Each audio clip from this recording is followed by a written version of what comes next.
Hello everyone, welcome to our YouTube channel Utkarsh Academy. This is Praveen राज।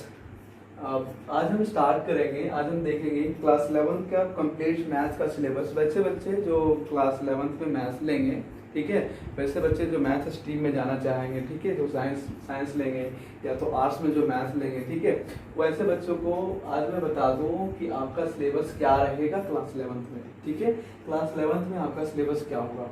तो सबसे पहले देखिए, क्लास 11 का जो सिलेबस है बहुत ही इजी है। जैसा क्लास 9 का सिलेबस था, 10 का सिलेबस था।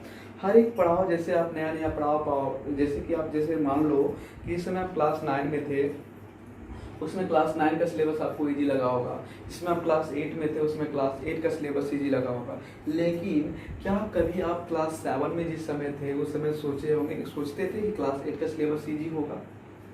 कभी सोचते होंगे या सोचते कभी नहीं होंगे? हमेशा सोचते हैं क्लास 7 से हम 8 में जा रहे हैं तो 8 का सिलेबस क्या होगा और हार्ड होगा, है ना। लेकिन जब क्लास 8 आप पढ़ लेते हैं तो आपको लगता है नहीं, क्लास 8 भी बहुत इजी था, क्लास 7 की तरह ही था।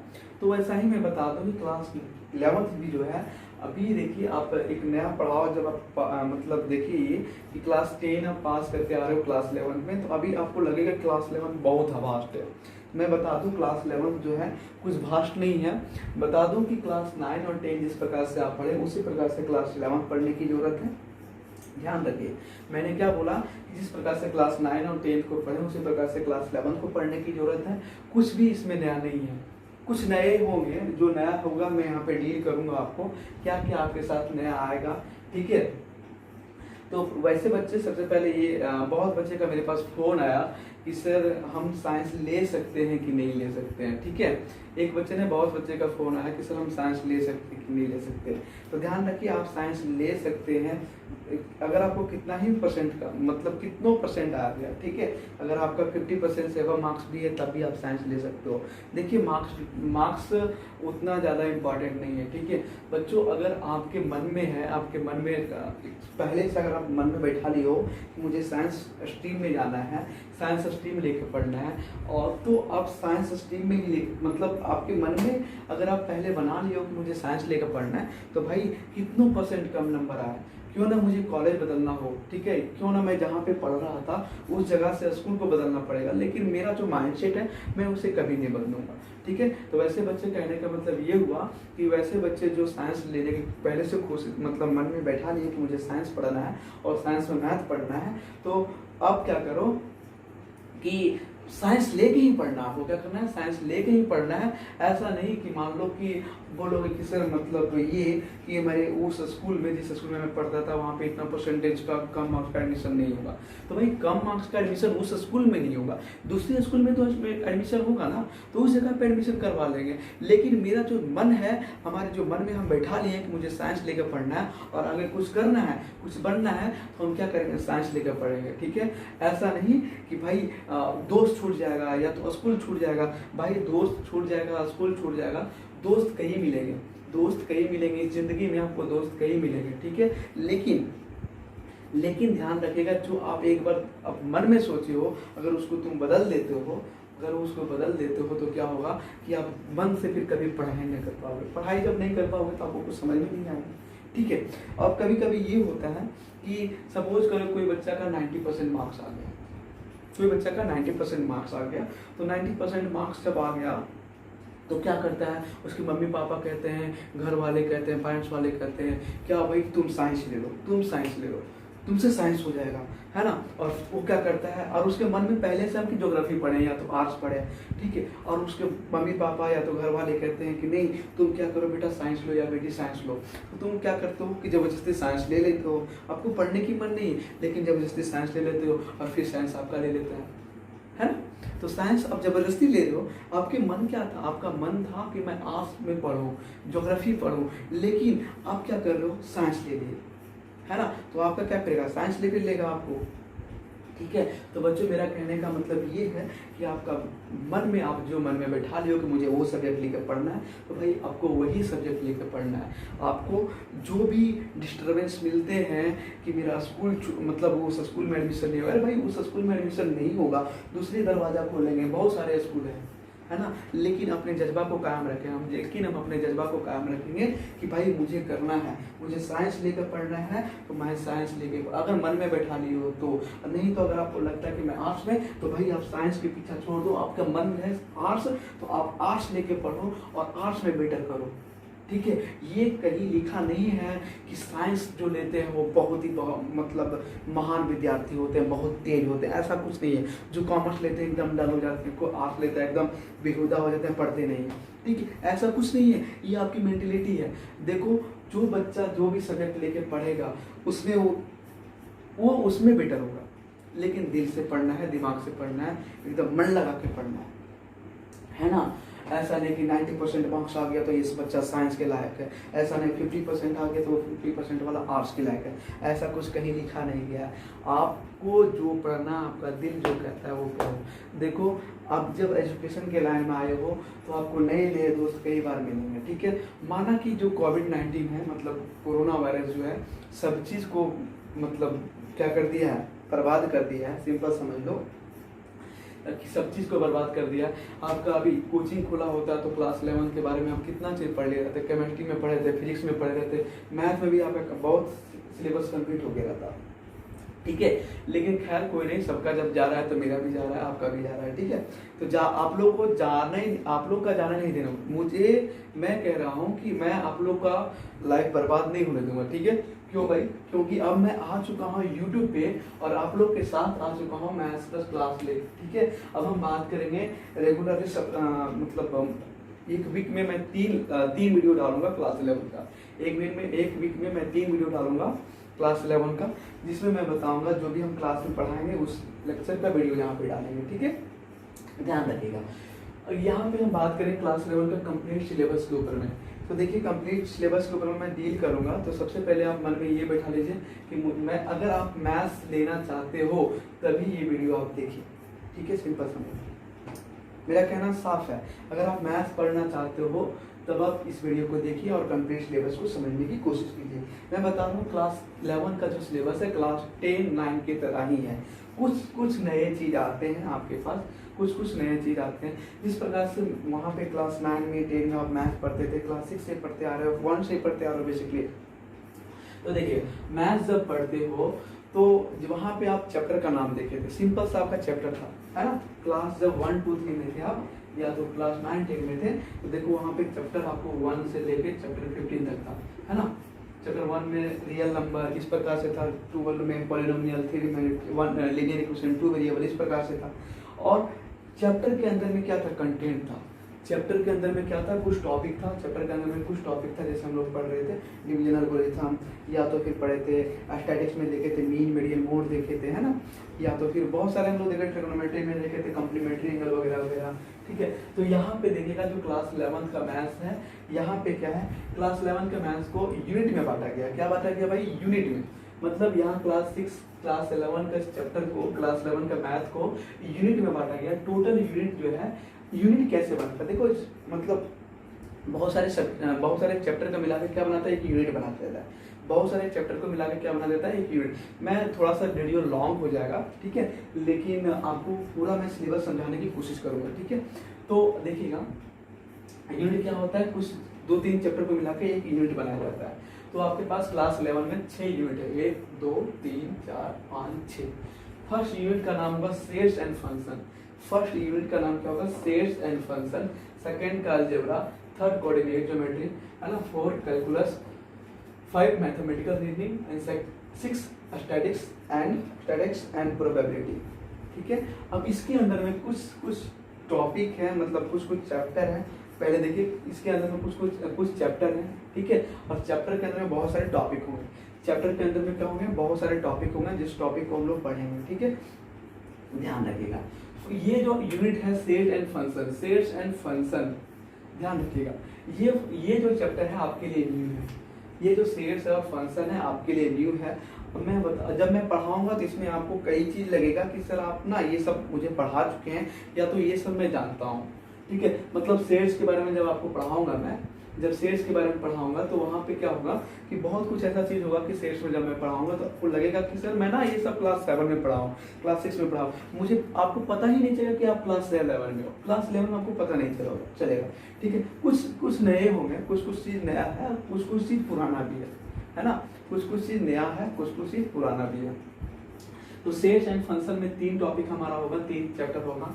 सेट्स, ठीक है, दूसरा होगा रिलेशन एंड फंक्शन, और थर्ड होगा ट्रिग्नोमेट्रिक फंक्शन।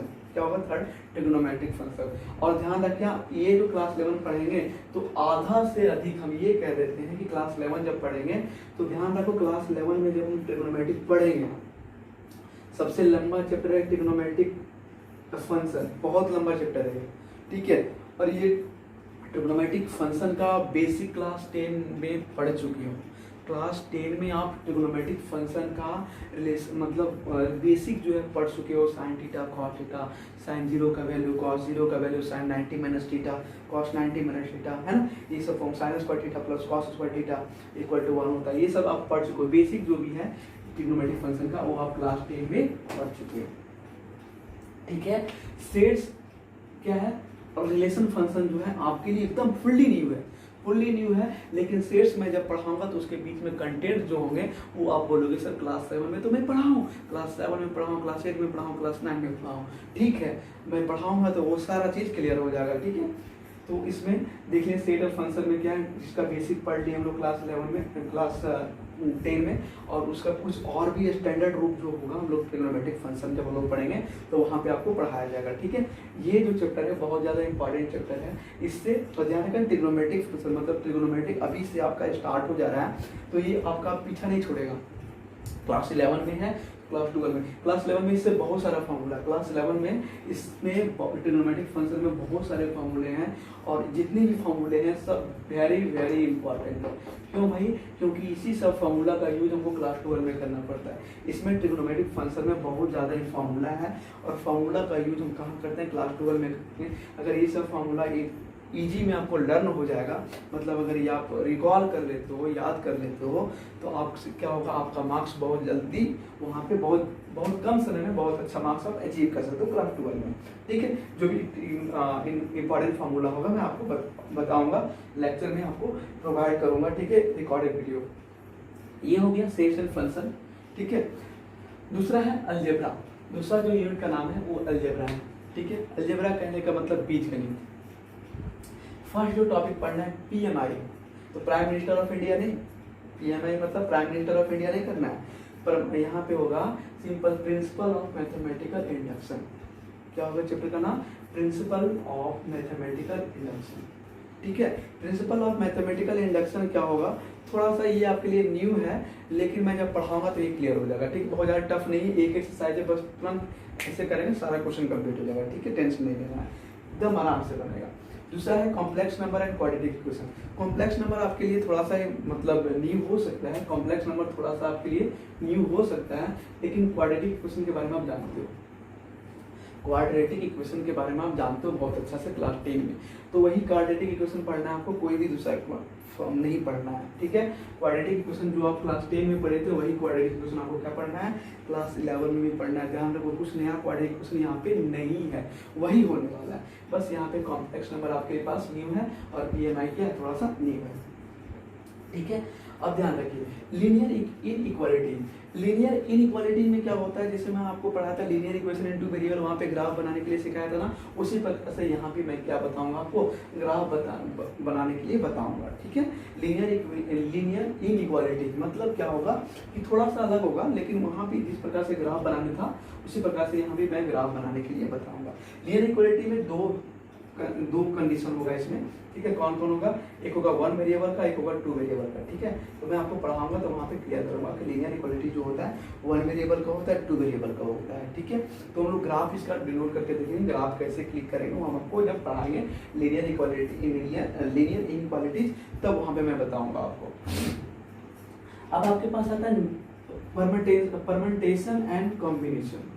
परमुटेशन है ना, परमुटेशन एंड कॉम्बिनेशन। ध्यान रखिएगा ये आपके लिए फुल्ली न्यू चैप्टर है, ये फार्मूला बेसिस क्वेश्चन होगा इसमें, और एक फार्मूला पे सारे क्वेश्चन बनेंगे, ठीक है। इसका अलग फार्मूला बनेगा, इसका अलग फार्मूला बनेगा, ठीक है। बहुत ईजी है, फार्मूला बेसिस क्वेश्चन होता है इसका। मैं फार्मूला बताऊंगा, सारा क्वेश्चन खुद बनाओगे आप, ठीक है। जब मैं पढ़ाऊंगा तो वहाँ पे आपका ये पूरा अच्छे से क्लियर हो जाएगा।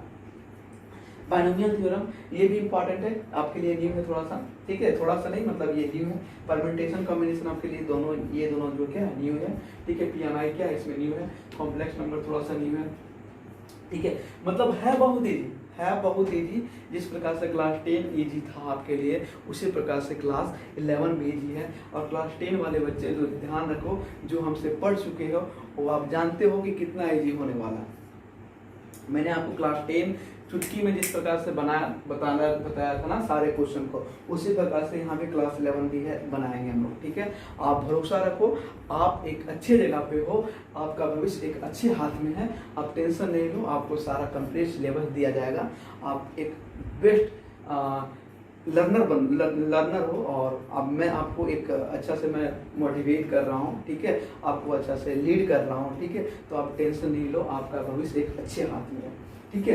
एक अच्छे संस्थान में भी है, ठीक है, जहाँ पे हम और हमारे साथ हमारे ग्रुप में कौन अभिषेक सिंह सर हैं, वो आप जानते ही हो, ठीक है।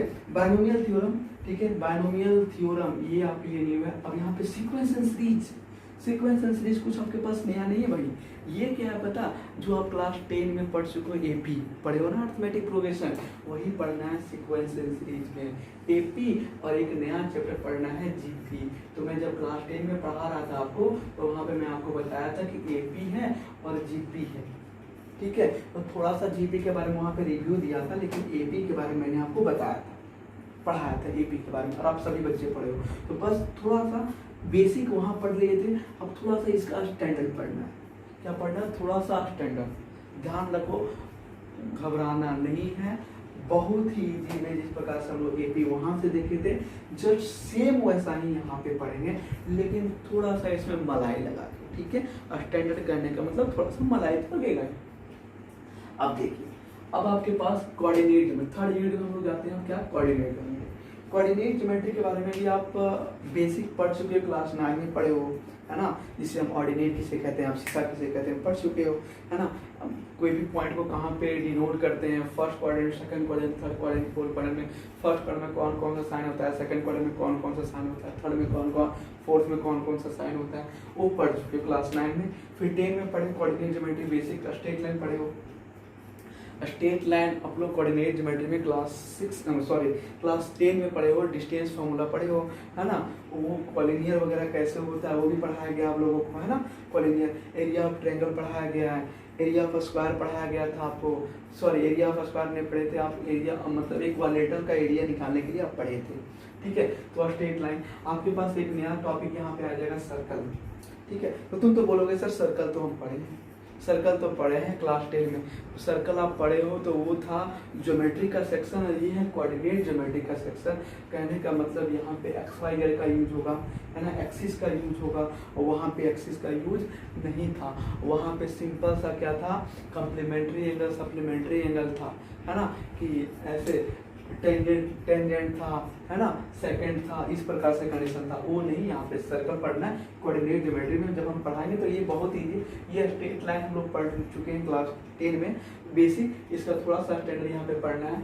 सर्कल जो है, सर्कल बहुत ही इंपॉर्टेंट है, बहुत ही ईजी है, एक फॉर्मूला में सारा circle complete. Introduction to 3D, मतलब 3 डायमेंशन का इंट्रोडक्शन करवाना है। तो 3D कहने का मतलब ये हुआ, देखो स्ट्रेट लाइन कहने का मतलब देखो क्लास 10 में जो पढ़ रहे थे 2D पढ़ रहे थे, मतलब उसको हम लोग प्लेन लाइन पे डिनोट कर दे रहे थे, एक मतलब एक्स एक्सिस और वाई एक्सिस, है ना। अब यहाँ पे हम लोग पढ़ेंगे इंट्रोडक्शन टू 3 डायमेंशन। 3 डायमेंशन कहने का मतलब होता है कि 3 एक्सिस, एक्स एक्सिस भी, वाई एक्सिस भी, जेड एक्सिस भी, ठीक है। तो उसको हम लोग देखेंगे, ठीक है। जिस प्रकार से आप लोग क्यूबाइड देखे थे ना क्लास 10 में, क्यूबाइड को देखे थे, 3 डायमेंशन है। इंट्रोडक्शन टू 3D जब करेंगे वहाँ पे, तो वो भी बहुत इंपॉर्टेंट है, एक एक्सरसाइज है और बड़ा ही इजी है और चुटकी में बनेगा, टेंशन नहीं लेना है, टेंशन नहीं लेना है, एकदम नहीं। अब हम लोग को क्या करना है, कोनिक सेक्शन। आपके पास एक नया चैप्टर आ गया, कोनिक सेक्शन। कोनिक सेक्शन कुछ है नहीं, कोनिक सेक्शन है क्या, देखो तो कहने का मतलब ये होता है कि अगर ये लाइन है, ठीक है, अगर इस लाइन को अगर हम गोल घुमा दें इस प्रकार से, ठीक है, इस प्रकार से घुमाएंगे तो एक क्या करेगा, एक फिगर का फॉर्मेशन करेंगे ना, तो उसी हम लोग क्या करेंगे, लाइन को घुमा घुमा के क्या करेंगे, फिगर का फॉर्मेशन करेंगे। तो यहाँ पे कॉनिक सेक्शन में 3 पॉइंट पढ़ेंगे। एक पढ़ेंगे पाराबोला, क्या पढ़ेंगे, पाराबोला। दूसरा पढ़ेंगे कॉनिक सेक्शन में हम लोग पढ़ेंगे इलिप्स, क्या पढ़ेंगे, इलिप्स। और एक पढ़ेंगे हाइपरबोला, क्या पढ़ेंगे बाबू, हाइपरबोला। ध्यान रखना, बहुत ही इंपॉर्टेंट है और बड़ा ही इजी है, हम लोग आराम से देखेंगे, कोई भी तरह का हड़बड़ी नहीं होगा, एकदम चुटकी में होते जाएगा, ठीक है, आप टेंशन नहीं लो। ऐसा नहीं कि सिलेबस हार्ड है, सिलेबस एकदम हार्ड नहीं है, बस दिमाग में रखो कि सिलेबस एकदम हार्ड नहीं है, प्रवीण सर हमारे साथ है, एकदम सिलेबस हार्ड नहीं है, ध्यान रखना। हमारे पास लिमिट है, अब हम पढ़ेंगे कैलकुलस, हमारे पास एक नया चैप्टर आ रहा है कैलकुलस, और ध्यान रखिएगा कैलकुलस एक ऐसा चैप्टर है जो क्लास 12 में आपको बता दूं कि 50% मार्क्स अचीव रखता है, मतलब अपने पास कंटेन करता है। 44 मार्क्स, 100 में से 44 मार्क्स आपका कैलकुलस से ही आता है क्लास 12 में, ठीक है। तो मतलब कह दो कि लगभग 50% मार्क्स इसके पास है, और कुछ नहीं, कैलकुलस कुछ नहीं है भाई, डिफरेंशिएशन एक टॉपिक पढ़ना है, लिमिट पढ़ना है। जब मैं पढ़ाऊंगा तो एकदम चुटकी में कंप्लीट होगा, टेंशन नहीं लेना है, एकदम टेंशन नहीं लेना है, ठीक है। लिमिट्स है और डेरिवेटिव है, बहुत ही इजी दोनों टॉपिक है, लिमिट्स और डेरिवेटिव जब मैं पढ़ाऊंगा आपको एकदम चुटकी में बनते जाएगा, ठीक है। और क्लास 12 में मुझे कितना मार्क्स लेना है, सिर्फ 50 मार्क्स लेना है, तो ये मिलेगा कैसे, 40 मार्क्स लेना है, 44 मार्क्स लेना है 12 में। और मिलेगा कैसे, ट्रिग्नोमेट्रिक फंक्शन का जितना फॉर्मूला मैं आपको बताऊंगा, सारे फॉर्मूला को आपको एक कॉपी में रख के, जिस प्रकार से क्लास 10 एक फार्मूला कॉपी रखे थे, उसी प्रकार से क्लास 11 में भी एक फार्मूला कॉपी रखना है और उसी को लर्न करना है, और वहाँ पे 44 मार्क्स हमको लेना है, ठीक है। अब हम पढ़ेंगे, यहाँ पे हो गया कैलकुलस में 2 टॉपिक पढ़ना हमको, लिमिट एंड डेरिवेटिव। तो हम लोग देखेंगे यूनिट 1, यूनिट 2, यूनिट 3, यूनिट 4, ठीक है। अब आता है मैथमेटिकल रीजनिंग। मैथमेटिकल रीजनिंग है कुछ नहीं भाई, सिंपल सा थोड़ा सा खेल खेलना है आप लोग को, है ना, कुछ लेटर अल्फाबेट का खेल खेलना है, उसको हम लोग देखेंगे, आप चुटकी में बन जाएगा। ये ज़्यादा इंपॉर्टेंट चैप्टर नहीं है, ये ज़्यादा इंपॉर्टेंट चैप्टर नहीं है मैथमेटिकल रीजनिंग। अब बात करते हैं स्टैटिक्स, आपके पास एक लास्ट जो है 6 है, 6 जो यूनिट है वो क्या, स्टैटिक्स एंड प्रोबेबिलिटी।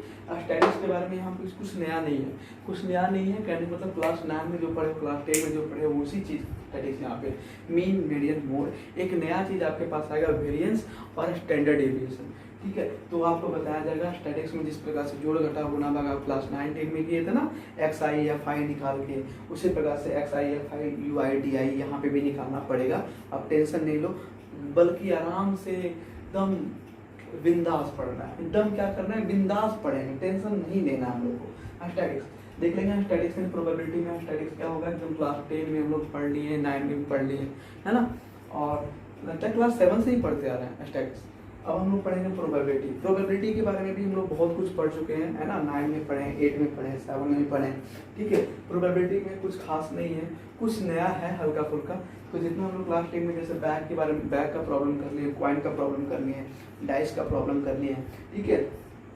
तो कुछ चीज़ नए होंगे, जैसे नया क्लास में हम आ रहे हैं तो कुछ नए चीज़ होंगे। जिस प्रकार से मान लो क्लास 10 में जब आए थे तो बहुत कुछ नया नहीं हुआ था, लेकिन नया तो हुआ था ना, बहुत कुछ नया नहीं हुआ था लेकिन नया तो हुआ था, है ना। तो उसी प्रकार से जब क्लास 11th में आए हैं तो देखो हम क्लास 11th जब कॉलेज लाइफ में आए तो बहुत कुछ नया नहीं है, लेकिन कुछ तो नया होगा ना, कुछ तो नया होगा ना, क्योंकि आप बहुत कहते थे कि हे भगवान जल्दी क्या हो स्कूल लाइफ से छुटकारा मिले, है ना। इस टीचर का, जो टीचर आते हैं 40 मिनट एकदम भगाते हैं, और क्या करते हैं हम लोग को, एकदम भूख भी लगाए तो टीचर को कोई सुनना, टीचर कोई सुनबो नहीं करेगा कि क्या करना है नहीं करना, बस वो मन से लगा के अपना क्या कर रहे हैं, पढ़ा रहे हैं, बच्चा क्या कर रहा है पीछे उसको मतलब नहीं है, ठीक है। तो अब ये सब आपको मतलब टीचर से छुटकारा मिल गया, प्रिंसिपल से भी छुटकारा मिल गया, प्रिंसिपल सर से भी, और क्या है कि अब आप कहीं भी जा सकते हो। जैसे स्कूल लाइफ में थे जिसमें आप कहीं नहीं जा पाते थे, अब आपको लगे कहीं भी जा सकते हैं। तो भाई कहीं भी जाना है ना आपको, तो मन में एक चीज़ ध्यान रख लेना कि क्लास 11th में अगर आप हो, मैथ्स लिए हो, साइंस लिए हो, तो आपको पढ़ना होगा। बहुत बच्चे कहते हैं कि सर फर्स्ट ईयर इज ना रेस्ट ईयर, कि फर्स्ट ईयर क्या है, रेस्ट ईयर है। तो भाई मैं कहता हूँ कि जिसने रेस्ट ईयर माना उसका सबसे बेस्ट हो गया, वेस्ट वेस्ट वेस्ट बोल रहा हूँ, मैं वेस्ट नहीं बोल रहा हूँ। जिसने रेस्ट ईयर माना फर्स्ट ईयर को, उसका लाइफ क्या हो गया, वेस्ट हो गया।